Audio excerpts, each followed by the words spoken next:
Hello guys, here Whirlpool Dishwasher W7F, and today I will tell you about the problem that dishes are not dried well.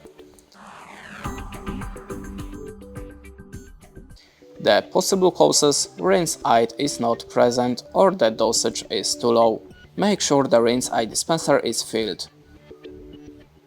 Multifunctional tablets only will not provide a good drying effect as the actual use of liquid rinse aid.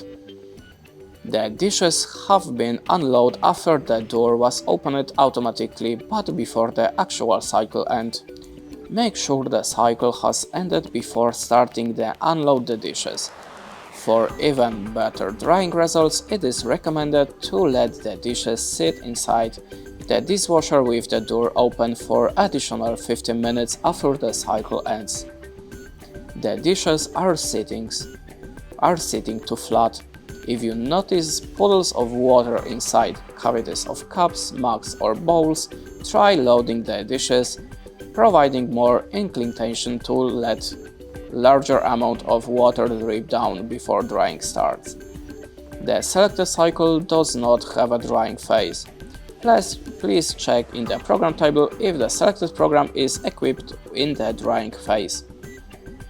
The dishes are made of non-stick or plastic. Some water drop remaining of this type of material are normal. And that's it. Thanks for watching, leave us a like, recommend, and goodbye.